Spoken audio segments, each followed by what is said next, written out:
नमस्कार दोस्तों, आप सभी के यहाँ एसी तो होगा ही और गर्मी बहुत ज़्यादा पड़ रही है, जिसकी वजह से हम लोग रोज़ हर वक्त ही पूरे दिन, भले ही बिल चाहे कितना भी आ रहा हो, एसी का इस्तेमाल कर रहे हैं। पर क्या आपको पता है कि एसी का इस्तेमाल लगातार इस प्रकार से करने में बहुत हानि हो सकती है। एसी का उपयोग जिस तरह से लगातार हो रहा है वो हमारे जलवायु के लिए ख़राब तो है ही, साथ ही साथ हमारे लिए एक बहुत बड़ा खतरा भी पैदा कर रहा है। एसीज़ के कंटिन्यूअस ऑल डे इस्तेमाल की वजह से एसी में आग लग जा रही है। अभी हाल ही में ऐसा नोएडा में हुआ है। नोएडा के स्प्लिट एसी के इंडोर यूनिट में रिसेंटली आग लग गई, जिससे एक बड़ा सवाल उठ खड़ा हुआ कि क्यों एसी में आग लग रही है और क्या ये अब प्रचलन लगातार बना रहेगा, क्या हमें डरने की ज़रूरत है। हमारे यहाँ भी क्योंकि स्प्लिट एसीज़ का इस्तेमाल किया जाता है, तो क्या ये लगातार होना चाहिए। चलिए इसके बारे में जानते हैं। नोएडा में एसी यूनिट में लगी आग, कहीं कहीं तो आउटडोर यूनिट में भी लग जा रही है, यहाँ तो स्प्लिट एसी के इंडोर यूनिट में लगी है। ठीक है, तो इसके बारे में जानते हैं कि हुआ क्या है। हाल ही में नोएडा की एक हाउसिंग सोसाइटी के एक फ्लैट में एयर कंडीशनर की इंडोर यूनिट में विस्फोट होने के कारण आग लग गई। और ये गौतम बुद्ध नगर के मुख्य अग्निशमन अधिकारी ने बताया कि पिछले 12 दिनों में आवासीय, व्यवसायी और औद्योगिक टावर में इसी तरह के मामले सामने आए हैं। रीज़न सिंपल, एसी लगातार यूज़ हो रहा है, कभी कभी वायरिंग में पिघलन आ जा रही है, जिसकी वजह से और विस्फोट हो रहा है। सबसे बड़ा रीज़न यहाँ पे शॉर्ट सर्किट है। तो अगर आप भी daily all the time AC का इस्तेमाल कर रहे हैं तो थोड़ा उसको भी रेस्ट दें। मैं जानती हूँ रीज़न यहाँ पे आपके पास स्ट्रॉन्ग है कि एसी रेगुलर यूज़ में करना चाहिए। रीज़न ये है कि भाई गर्मी बहुत ज़्यादा है, और सच में गर्मी बहुत ज़्यादा है, कहीं कहीं तो 50+ डिग्री सेल्सियस जा रहे हैं। रिसेंटली हमने देखा कि तापमान थोड़े से कंट्रोल में आए हैं क्योंकि मॉनसून आ चुका है, बट फिर भी आप अब डिपेंडेंट हो चुके हैं, हम सब डिपेंडेंट हो चुके हैं। एसी अब लग्जरी नहीं है, एसी अब नेसेसिटी बन गया है। कूलर तो बेचारा काम ही नहीं कर पा रहा है। देखो, सामान्य तौर पर गर्मी के मौसम में भारत में आग लगने की घटनाएं अधिक होती हैं। सबसे पहला रीज़न उच्च तापमान, और जिसके कारण बिजली के उपकरणों का लगातार उपयोग किया जाता है। इससे वह अधिक गर्म हो जाते हैं, लगातार ओवरलोडिंग बढ़ जाती है इनके ऊपर। वायुमंडलीय तापमान भी इसमें भूमिका निभाता है। खुद ही वो बेचारा उपकरण इतना गर्म है, साथ साथ वायुमंडल भी गर्म हो गया, तो दोनों मिलके इसको एग्जैजरेट कर देते हैं। दूसरा मुख्य कारण शॉर्ट सर्किटिंग है, या जब सर्किट में विद्युत धारा का प्रवाह दूसरी दिशा में चला जाता है, इसको कहते हैं शॉर्ट सर्किटिंग। ठीक है, यह हमेशा खतरनाक तो नहीं होता, लेकिन जब बड़ी मात्रा में करंट प्रवाहित होता है तो यह बड़ी मात्रा में गर्मी पैदा करता है। करंट प्रवाहित अगर बड़ी मात्रा में हो रहा है, कभी कभी ऐसा होता है कि लोग बोलते नहीं कटिया मार लेते हैं, तो उससे भी अनियंत्रित रूप से बहुत जल्दी करंट फ्लो होने लगता है। रेगुलेटेड नहीं होता है वो, क्योंकि इसी वजह से हमने देखा है कि आग लगने की क्षमता गर्मियों में ज़्यादा बढ़ती है, क्योंकि लोग ऐसा सच में करने लगते हैं। एंड रीज़न इसी का यहाँ पे आप एक मैनिफेस्टेशन देख रहे हैं कि एक जगह एक्सेसिव लोड पड़ रहा है ट्रांसफार्मर्स पे भी। ट्रांसफार्मर में एक मीम भी लगा था, मीम क्या वो सच में था, वो इंसिडेंट हुआ था कि ट्रांसफार्मर के आजू बाजू कूलर लग रहा है, क्योंकि लगातार वो गर्म होता जा रहा है। इतने सारे लोग इकट्ठा इतने समय पे यूज़ कर रहे हैं बिजली के उपकरण, इसलिए आप देखते होंगे आपके घरों में लोड शेडिंग भी हो रही होगी। मतलब बिजली विभाग जानबूझ के भी बंद कर रहा है बिजली के उपकरण, ट्रांसफार्मर्स को बंद कर दे रहा है, क्योंकि वो जानता है कि एक्स्ट्रा लोड है इस समय।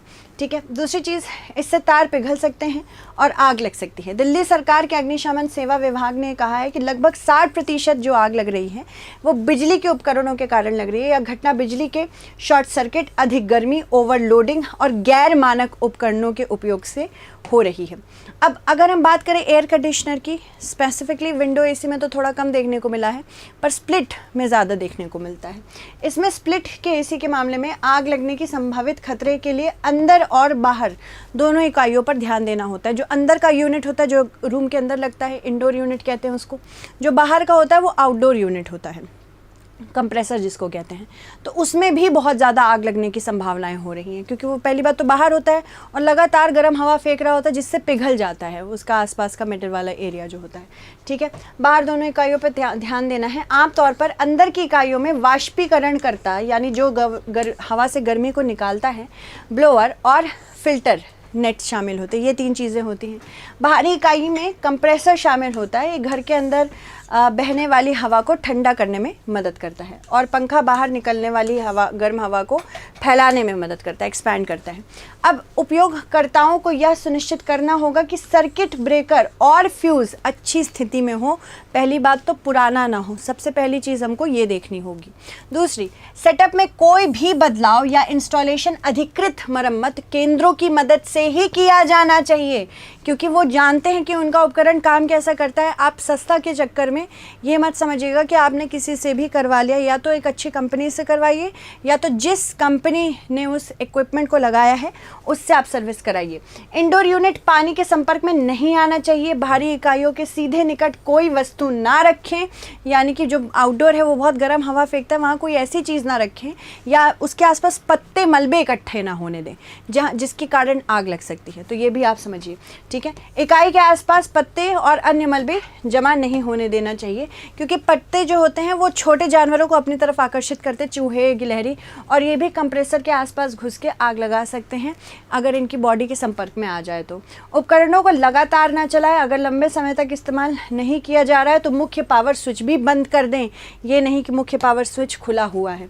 चलिए आगे बढ़ते हैं। भारत में अग्नि सुरक्षा से संबंधित प्रावधान देख लेते हैं। संवैधानिक स्तर पर क्या प्रावधान दिए गए हैं इसके बारे में बात करते हैं। देखो, अग्निशमन सेवा राज्य का विषय है, स्टेट लिस्ट में आता है ये, तो पहली चीज़ तो ये समझ लीजिए कि ये स्टेट लिस्ट के अंदर आता है। और अनुच्छेद 243 डब्ल्यू के तहत भारत के संविधान की 12वीं अनुसूची के अनुसार यह नगर पालिका के अंतर्गत आता है। 12वीं अनुसूची यानी कि 12th शेड्यूल, जो इंडियन कॉन्स्टिट्यूशन में 12th शेड्यूल है, बेसिकली जो लास्ट में ऐड किया गया है। अर्बन लोकल बॉडीज़ ही देखेंगे अग्निशमन उपयोग से सामान जो संबंधित होंगे, यहाँ पे उसकी बात की जा रही है। मूल रूप से अब हम बात करें राष्ट्रीय भवन संहिता यानी नेशनल बिल्डिंग कोड के बारे में, तो मूल रूप से भारतीय मानक ब्यूरो यानी कि ब्यूरो ऑफ इंडियन स्टैंडर्ड्स, इसने 1970 में एक प्रकाशित और 2016 में अद्यतन यानी कि अपडेटेड NBC भवनों के निर्माण, रख रखाव और अग्नि सुरक्षा कैसे होनी चाहिए उसके बारे में प्रोटोकॉल बताया है। पहली बात तो यहाँ पे सबसे पहले बिजली के उपकरण ध्यान से लगाने चाहिए। फायर एक्सटिंग्विशर ये होना चाहिए। फायर एक्सटिंग्विशर ये मैंडेटरी है, हर कमर्शियल बिल्डिंग में, ऑफिशियल बिल्डिंग में ये होना चाहिए कि आग लगे तो उससे खतरों से किस तरह से बचें। एक फायर एस्केप सिस्टम होना चाहिए, आग लगी है तो कैसे बचना है उसके बारे में बात की जाए इससे। तीसरा मॉक ड्रिल्स होने चाहिए, यानी कि किसी भी प्रकार की आग लग रही है अगर, तो लोगों को बचना है उससे। पर अचानक से आग लगे तो लोग, हो सकता है अगर पहले से प्रैक्टिस में ना हो तो वो उस तरह का इवैक्यूएशन प्रोसीजर ना कर सके, इसलिए मॉक ड्रिल्स भी इम्पॉर्टेंट है कंटिन्यूसली होने के लिए। आगे बढ़ते हैं। मॉडल बिल्डिंग बाय लॉज के बारे में बात करते हैं, ये 2016 में आए हैं।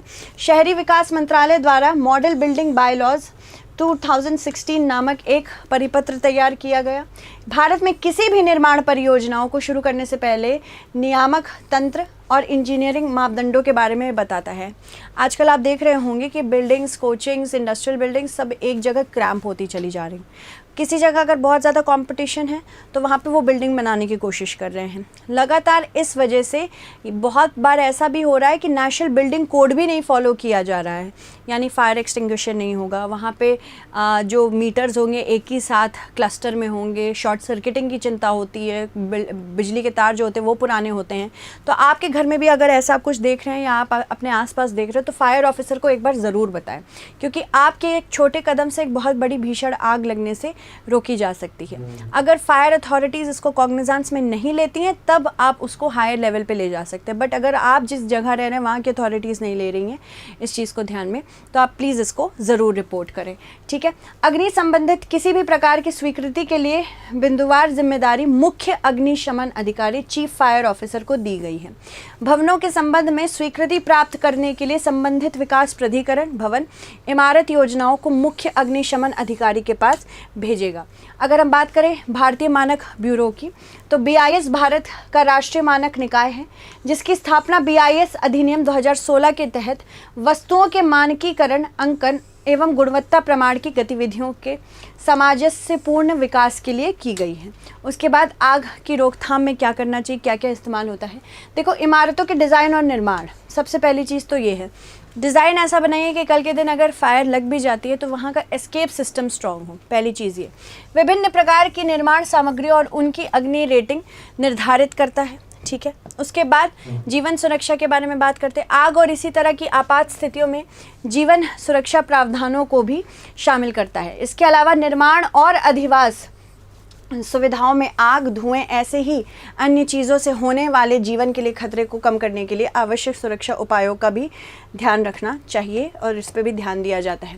राष्ट्रीय आपदा प्रबंधन ये असल में एक अथॉरिटी, अगर हम बात करें एनडीएमए की, तो ये 2005 में आई हुई एक वैधानिक निकाय है। वैधानिक निकाय यानी कि ये स्टैट्यूटरी बॉडी है और वैधानिक होने की वजह से इसके जो पावर्स हैं वो इसी विधान से आते हैं, national disaster management act of 2005। तो उसी के अंतर्गत इस अथॉरिटी को कौन चेयर करता है? प्राइम मिनिस्टर चेयर करते हैं। तो अगर प्राइम मिनिस्टर चेयर करते हैं तो वो ये देखते हैं कि राष्ट्र में अगर कोई भी प्राकृतिक आपदा या फिर मानव निर्मित आपदा आ रही है तो उससे कैसे बचा जाए, उसके शमन के लिए ये भी काम करता है। राष्ट्रीय आपदा प्रबंधन प्राधिकरण ने सार्वजनिक भवनों जैसे कि अस्पताल आदि जगहों पर अग्नि सुरक्षा के लिए आवश्यकताओं को निर्धारित किया है। प्राधिकरण ने इसमें नेशनल बिल्डिंग कोड के सभी तत्वों को शामिल किया है। इसमें आग की घटनाओं के दौरान निकलने के लिए समर्पित आपात सीढ़ियाँ, संरक्षित निकास तंत्र, न्यूनतम खुला सुरक्षा स्थान और निकासी ड्रिल के विशेष डिज़ाइन आदि भी शामिल हैं। तो अगर आपसे पूछा जाए आपके यूपीएससी में मेंस के लिए तो ये ज़रूर बताइएगा। साथ ही साथ भारत में अग्नि सुरक्षा प्रणाली की चिंताएँ क्या हैं? भले ही हमारे पास पॉलिसी बहुत है, पॉलिसी की कमी नहीं है, एग्जैक्ट इशू यहाँ पे एग्जीक्यूशन का है। पहली बात तो लोग अवेयर हैं नहीं कि अगर कल के दिन किन किन चीज़ों से आग लग सकती है उन्हें पता हो जाए तो शायद अवेयर हो जाए। दूसरी चीज़, अवेयर हैं भी तो उनको ये नहीं पता है कि किसी की अगर कंप्लेंट करनी है तो किस प्रणाली से होके जाए, तो ये दूसरा एक इशू है।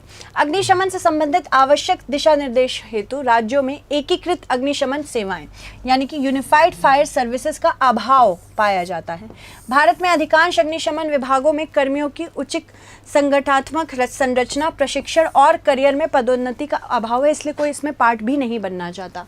अपर्याप्त आधुनिक उपकरणों और उनकी स्केलिंग, प्राधिकरण और मानकीकरण का भी अभाव है। उचित और पर्याप्त धन का अभाव जो अग्निशमन की तकनीकी प्रगति को रोकता है। ढांचागत सुविधाओं का अभाव जिनमें फायर स्टेशन और कर्मियों का आवास शामिल है। ज़्यादातर आग लगने के कारण उसका विश्लेषण नहीं किया जा सकता। फिर सार्वजनिक जागरूकता का अभाव तथा नियमित रूप से मॉक ड्रिल और निकासी अभ्यास आयोजित नहीं किए जाते हैं, इसकी वजह से इन सारे कानूनों का अभाव है। आवश्यक उपाय क्या क्या हैं? भारत को इतनी बड़ी संख्या में होने वाली दुर्घटनाओं को कम करने के लिए एक समान और मजबूत अग्नि सुरक्षा कानून की आवश्यकता है। अग्नि सुरक्षा के बारे में सार्वजनिक शिक्षा होनी चाहिए और स्कूल से, कॉलेजेस से ही ये शुरू हो जाना चाहिए। ये इंश्योर करना चाहिए कि हर स्कूल में भी हर फ्लोर पे उसी स्कूल में से किसी भी एक स्टूडेंट को फायर ऑफिसर भी बनाया जा सकता है, जिसकी वजह से वो इंश्योर करेगा कि उसके फ्लोर पे सारी चीज़ें ठीक हैं। तो यहाँ पे बच्चों को एक सेंस ऑफ रिस्पॉन्सिबिलिटी भी आएगी, that is also important. Smoke detector और स्प्रिंकलर सिस्टम जैसे उन्नत उपकरणों के साथ अग्निशमन विभागों का आधुनिकीकरण भी करना आवश्यक है। कोई भी चीज़ अगर पुरानी हो जाएगी तो वो इस्तेमाल में नहीं आएगी। ये भी देखना होता है कि जो भी इक्विपमेंट्स मौजूद हैं हमारे पास फायर एक्सटिंग्विश करने के लिए, वो भी काम कर रहे हों, ये फालतू ना पड़े हों। अग्नि निवारण दिशा निर्देशों का सख्ती से पालन करने की आवश्यकता है और विशेष रूप से पुरानी संरचनाओं में जैसे उसमें जिसमें लाइसेंस नहीं लिया जाता है उसको भी ध्यान में रखना है कि ये लोग लाइसेंस लेके काम कर रहे हैं कि नहीं।